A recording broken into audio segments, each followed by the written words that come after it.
Welcome back to the program. We are joined today by Gilbert Doctorow, an historian, international affairs analyst, and author of War Diaries, the Russian-Ukraine War. I remember the last time Trump was ramping up the pressure and rhetoric against the Russians. He gave them 12 days to accept an unconditional ceasefire. Otherwise, the response would be crushing. This, of course, the prospect of America going, if not to war with Russia, but at least putting its might behind the attempt of crushing Russia, created a lot of excitement. And then the 12 days expired. They met in Alaska, and Trump took the unconditional ceasefire off the table. I was wondering now, we've seen this display at the United Nations. We see the same rhetoric. The Russians are losing, Ukraine is winning, will get back all its territory. And while you're at it, why not take some Russian territory and shoot the Russian jets off out of the sky? And yet again, the Europeans very excited. Finally, America's joining, becoming more directly involved, at least, as already quite involved. How are you assessing this development? Well, before I begin, I'd like to congratulate you for putting on air very divergent opinions coming from different experts or people who are being watched on alternative media. An hour ago, I caught the first part of your interview this morning with Jeffrey Sachs, and what I'm about to say is sharply diverges with his interpretation of it. The general position within alternative media, Sachs is very well known and with good reason, and has a very wide following with good reason. I am much less known with good reason, and my views could be described as an outlier on what we're about to discuss. I think it would be very informative for viewers to juxtapose, to watch these two different interpretations when each of us has been asked this question by yourself. Um, Jeffrey Sachs said that the performance of Mr. Trump at the United Nations was a colossal failure of leadership. I disagree entirely. But behind this is not just my opinion on that one issue and his opinion on that one issue, but where we both stand on everything about Mr. Trump. Since it is not widely discussed that Mr. Sachs is a globalist, by definition, given his position at Columbia University, he is a green movement supporter since his whole career, the last 30 years, has been support of sustainability. And Mr. Trump, in his speeches at the UN, trashed both positions, both globalism, particularly as the aspect of it relating to open borders, and very specifically trashed the green movement. So we're coming from very different positions on Mr. Trump in general. But let's look at what happened this week in his speech and in Trump's answer to reporters regarding both the shoot down of Russian jets violating airspace and the likelihood that Mr. Zelensky will succeed in recapturing his territory thanks to with the help he'll be receiving from the European Union. Now, Jeffrey Sachs was denouncing Trump for his lack of candor and for his not explaining to the American people the basis of his policy and for being duplicitous. My position is that if Mr. Trump did any of those things, he'd be impeached and removed from office within a few weeks. His policy on Russia, unlike his policy on the green movement or open borders, has little or no support within MAGA. It has still less support, in fact, is vehemently opposed by the majority of congressmen and by the majority of the American political establishment. For that reason, there is no candor in his speech. There is duplicity, double talk, and he's leading people on. This was my first conclusion regarding his remarks respect to the likelihood of Mr. Zelensky winning the war against Russia. There was an initial reaction among European leaders of glee. It was not just Lindsey Graham in the States who was taken in by this. It was all of the European the top leadership, whether it's Merz or Starmer or Macron. Macron was sitting next to Trump, but looked very pleased to hear Trump say that he's really thinks Zelensky can succeed. Well, that was the initial reaction. After a bit of time and reflection, and after people like the Financial Times came out and said, hey, by the way, it could be that Mr. Trump's word shouldn't be taken at face value, and that in fact, he is setting the stage for an American off-ramp and for Europe to be blamed, because there will be a blame game, for the eventual defeat and capitulation of Ukraine. Well, that has now become a consensus view within the spokespeople for the European Union, like Kaja Kallas, who came out and said precisely that. But, well, not precisely. What she said was that Ukraine cannot succeed with the help of the European Union alone. That is a hint that the United States should be part of the party, of the group. But it suggests that they now understand that they have been taken for fools, or as one reader of my recent essay said, that Mr. Trump was trolling them, which is indeed my view of the situation. If he said openly that he expects Mr. Zelensky to be defeated and so on, he would find enormous resistance within all of Congress. So that's the game he's playing. Also, the question of the paper tiger remark, an insult to the Russians. Indeed, some Russian readers of my interviews, as they're translated into Russian by one or another Russian internet platform, have said that this was an insult to Putin. Well, let me give my brief explanation. Mr. Trump wants to be a peacemaker. He wants the war to end. And he's been told from all sides that he must pressure Mr. Putin. I believe he is pressuring Mr. Putin. And this taunt of Russia being a paper tiger was part of the pressure techniques of Donald Trump on Mr. Putin, but not in the sense that the European leaders and many in Congress would like it to be. The taunt is, Vladimir, get it over with now. Crush Ukraine now. Now, I said in a recent interview that it could be done if Mr. Putin took out the Yereshniks and destroyed Bankovskaya Ulitsa, the street in downtown Kiev where most of the government offices are. One Russian reader and commentator said, you're 100% right. For a Russian to write that is rather brave. That's to be taken to be a Putin critic or an agent. But that is the message that Mr. Trump is delivering.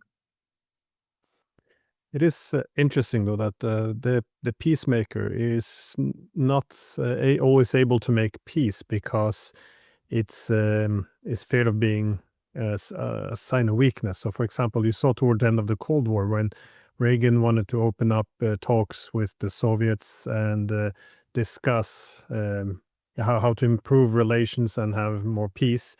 It would have been very difficult for a dove to get away with this, but he was the hardliner, and no one could accuse him of being soft on the Russians. So, given that he had the reputation for being a bit of a hawk, he had the political capital to go and actually talk and try to make peace. I mean, you can say the same with the way the Russians gave territorial concessions to the Chinese.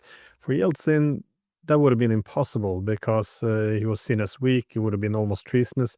No one saw Putin as weak, so he was able to make a lot of agreements, which laid the foundation for more stable and stronger relations with the Chinese. I guess my point is you might be onto something there because you do have to.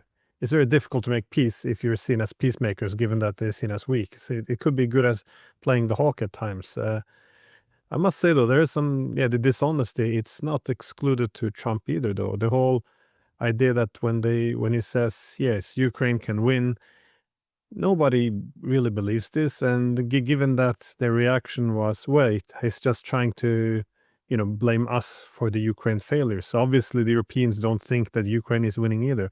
It's just one of these things you have to say to pledge loyalty to the narrative that keeps the war going. So we're all chanting, yes, the war was unprovoked, the Ukraine is winning, they're having low casualties, Russia has these human waves, Zelensky is just super democratic. I mean, this is what you have to say to to give support for prolonging the war. But the thing is that there's no honesty anywhere, though. Everyone is just lying to support narrative the narrative, which makes it impossible to come up with a peace agreement and instead to keep the war going.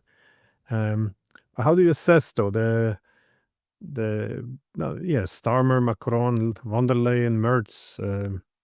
What are their positions? Because I saw Mr. Tusk of Prime Minister of Poland take to Twitter that he realized, wait, we might be getting played here. That is, Trump is trying to hand over responsibility for the Ukraine war to us. I mean, I guess they wouldn't panic in such a way if they actually thought that the war was going their way. I mean, why wouldn't you want to take responsibility if you actually think you're winning? Well, they are so heavily invested in all of this tripe and all of this nonsense that it's very difficult for them, particularly since they moved locked arms, and they are very critical of any member of the 27 countries that breaks ranks as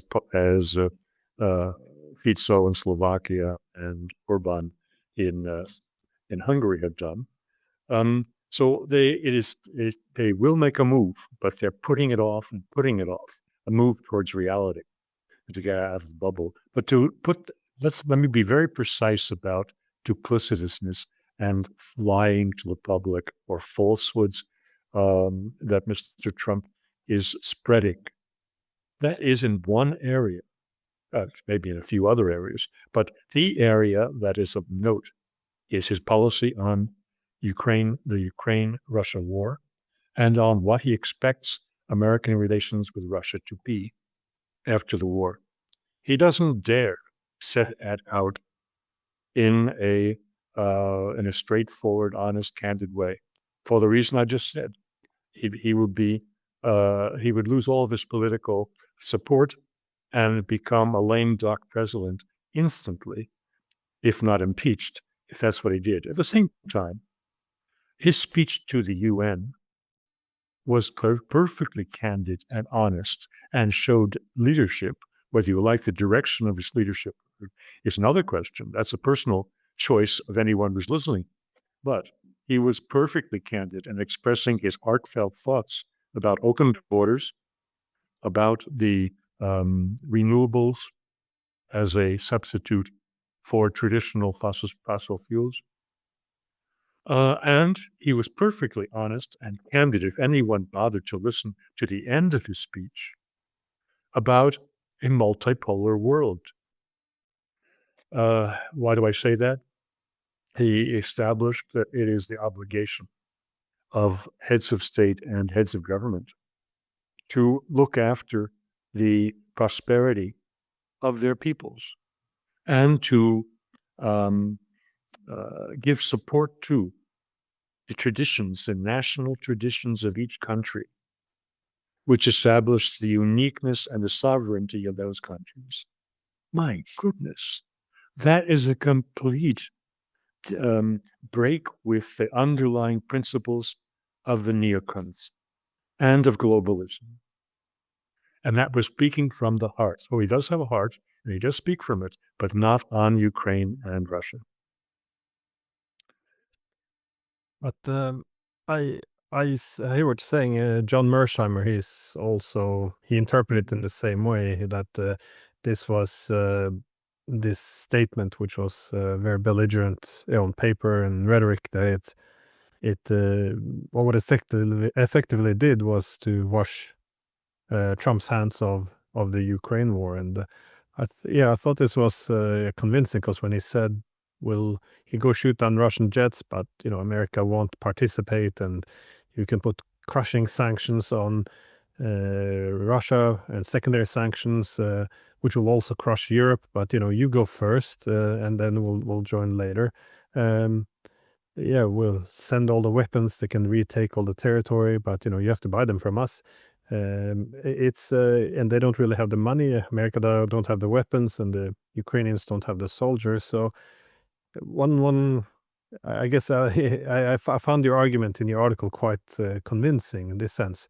But I do have to say though that words, they do matter though, and the rhetoric can be quite dangerous. This whole argument of striking deeper inside Russia, they're going to send more weapons. Well, that's one of the things that made Lindsey Graham just giddy like a little schoolgirl, that now America wouldn't put any limits on weapons, so you're going to have this long-range missile striking deep inside Russia, which is effectively then an American attack on Russia. And with the Russian jets as well, I mean, once those words have been uttered, they have to be taken into account by Russia. And again, they made it very clear, if anyone in Europe thinks about firing upon a Russian jet, then it's war. There's no other path. So it seems that the rhetoric, nonetheless, is intensifying now.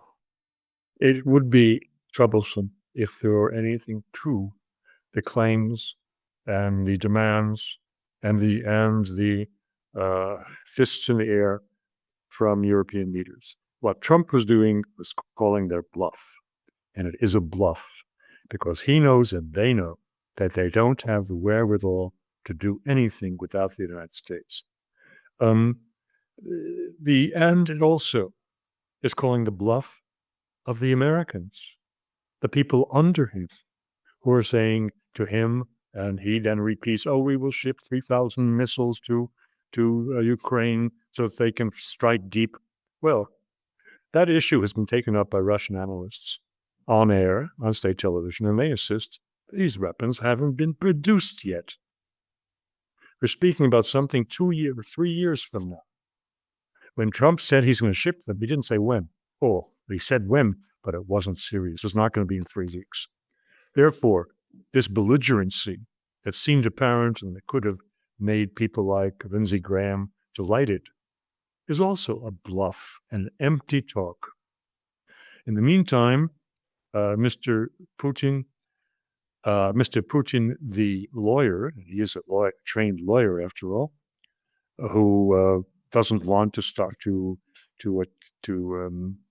take an action that is no longer a special military operation, but in fact an act of war.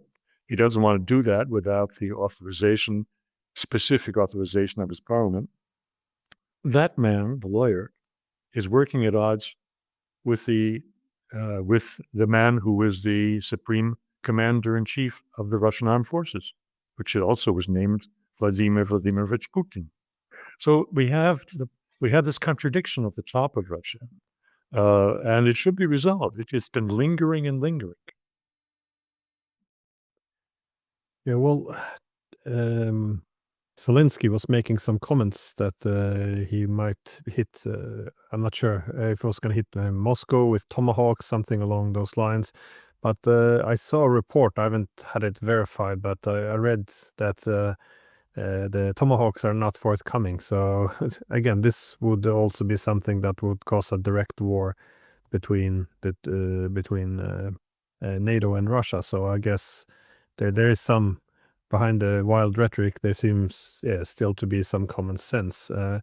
But on the issue of common sense, what do you see actually happening now at the moment? I mean, you followed the war very carefully with your war diaries, and there's been, a gradual unraveling over time. We tried to patch up the holes with new weapons, more aggressive recruitment strategies in Ukraine, but at the moment, there's a lot of regions now which are being encircled, not just Pokrovsk or Konstantinovka, but Kupiansk that might be the most critical one. There's a lot of problems building up. Also the Zaporizhia front, which is now being closed off both from the west and the east. But w- once countries get desperate, and you did say the Europeans, they committed themselves fully to this, and if there is no diplomatic path, I'm always worried that uh, desperation translates into stupidity, and there doesn't seem to be a shortage of that at this moment in Europe. So what do you think? What do you see happening? I know I ask because I see the Russians now shipping Oreshniks to Belarus, so I'm not sure if they will know something we don't know yet. hmm well, to a couple of things. First, to ease the difficulty of listeners to this, Kupiansk is what has been described as a major fortified outpost of Ukraine. It is a logistical hub, yes, but it is also a city protecting Kharkiv. It's part of the Russian strategy of taking Kharkiv without a ground assault on Kharkiv that could be very costly in civilian deaths. And after all, Kharkiv is not just the second largest city in Ukraine, but is essentially a Russian-speaking city. So they would be killing their own people if they came in and stormed the city. So they are going to encircle Kharkiv, and taking Kupiansk is a big part of it. They do this very dramatically by using underground pipelines from the Soviet era, gas pipelines, to again bring in secretly their own troops. Some of them, these pipes are pretty big because I'm told that some of the Russian forces were riding motorcycles into the through the or scooters through these pipes. Anyway, it was a very dramatic event. They already have their troops in the center of Kupiansk, and they're cleaning it out. This is an important development for the northeast because this area, Kharkov, was a staging ground for the attacks on the Russian frontier or border provinces, oblasts of Belgorod and Kursk. Moreover, very specifically, the 700 soldiers whom the Russians are said to have encircled inside Kupiansk, Ukrainian soldiers, a number of them were what was called, or is called, the Russian Volunteer Army or Corps, which were precisely the people, defectors from Russia, who were armed and sent in by the Ukrainians to commit acts of terror and murder civilians in the first Ukrainian incursion on border areas, which was approximately 1 year ago, and before the Kursk action, Belgorod. So the Russians are very keen to murder all of them. And I think they've taken out 250 out of Division 750. But that is not the main front. The main front is, as you said, is in the Donetsk Oblast, and that is where the Russians are advancing and are likely to do in the city of Pokrovsk, which is known in Russian as Krasnoarmeysk, something similar to what they're doing now in Kupiansk. And yet, there are other things afoot. You've mentioned Zaporozhye, yes, but there's something more, I think, more important for us to understand how this war will end that's now being discussed on Russian television, and that is the need to take Odessa, because Odessa is rather close. If you look at the map, it's maritime terms, it is rather close to Crimea. And the British and French have looked at Odessa as a key base for precisely that. So the Russians now are also turning their attention to Odessa to be captured. And if they capture it, then this tells you a lot about how the war will end, because once the rump Ukraine does not have Odessa, it loses much of its interest for Britain and France. So this is the way the war is going, but all of this is going terribly slowly, and the world doesn't stand still.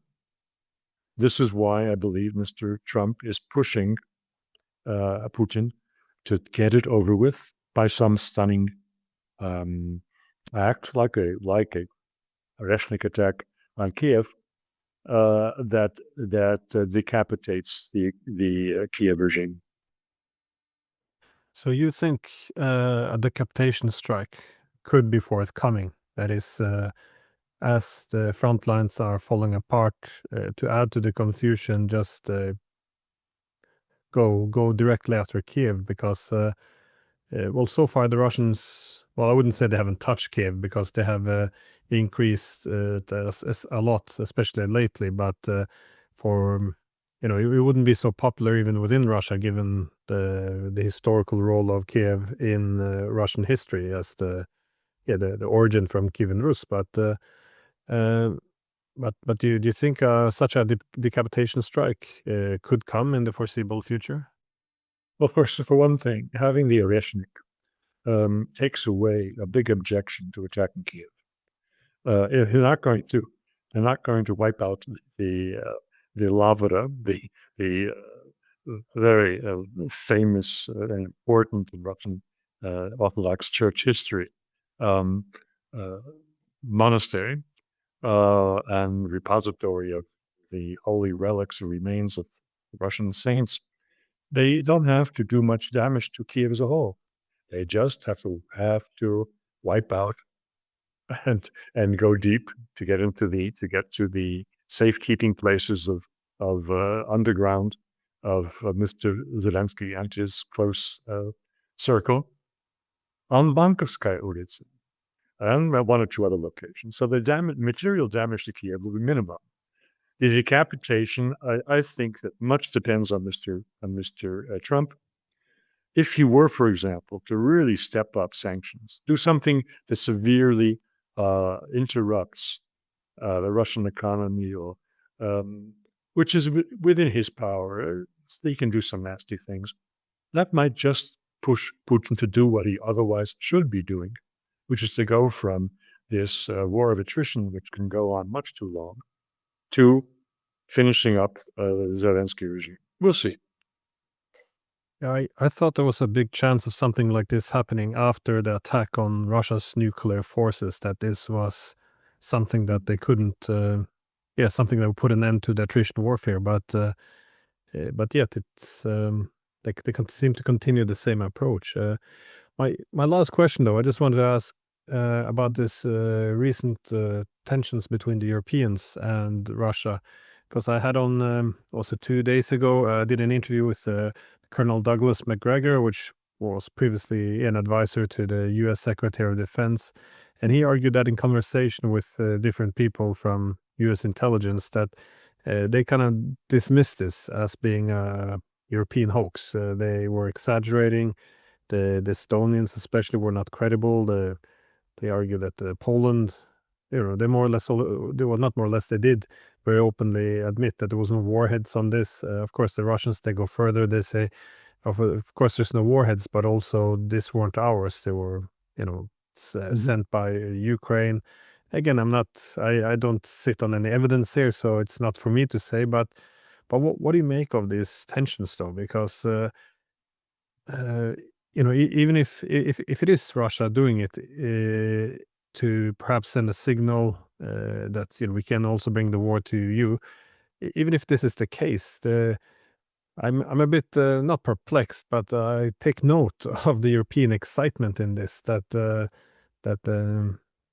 can almost show the smoking gun coming from Russia, that now we have some legitimacy to step this up or pull the Americans in. I'm not really sure.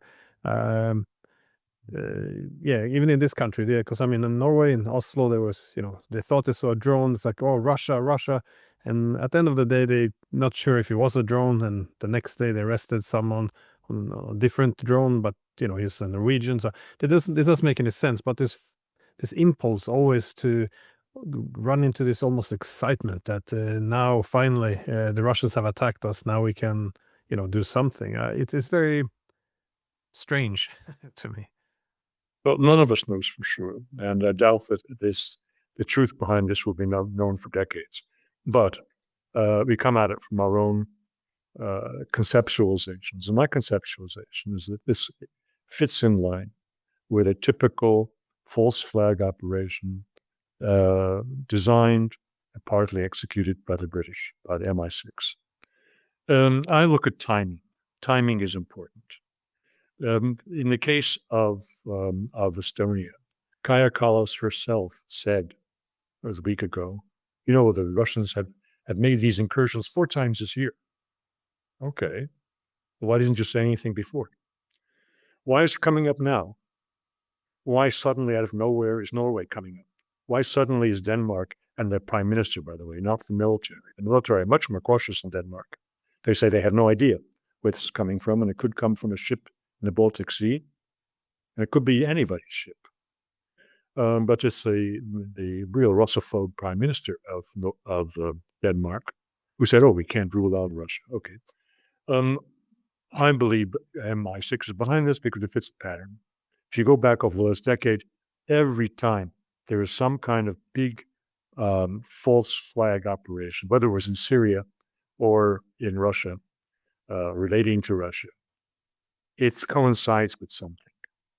Well, the murder death of Alexei Navalny. It came, a week before the Munich Security Conference, when his widow had already been prepared to come to speak. Well, that's interesting. But it was a setup. Who had access to him in the far north? Well, the Brits have a very extensive system of espionage and activities across Russia, particularly with the assistance of people who can pass for Russians, Russian-speaking Ukrainians who worked with them, as was Ukrainian intelligence. And I said at the time that Navalny was killed by the Brits. I say at this time that what we're seeing is a British plot, aided and supported by the Ukrainians who are fully in on this, because it brought to the attention of Europeans how useful Ukraine can be in supplying them with its unique technology and hardware to intercept and destroy cheaply, not at $50,000 a missile, a $20,000 drone coming from Russia. That was very convenient for Mr. Zelensky. But more broadly, and then the whole idea of a drone wall, which was one of the results of this whole operation, a drone wall for all of Europe, with the Ukrainians as part of this. That's one result. But the timing, again, for me, is a big indicator. This whole story about the supposedly Russian drones attacking Poland and Romania, then the Russian military jets incursion over Estonian airspace. All of that comes at the tail end and just after Zapad 25. This joint exercises of Belarus and Russia held every 4 years that just was ending with 100,000 Russian soldiers, with 25 foreign delegations, many of them quite important and obviously prospective customers for Russian military gear and for security arrangements with Russia, for money, of course. And it is very convenient to start this new Russia, Russia, Russia chant to direct attention away from that big Russian success in Zapad 25.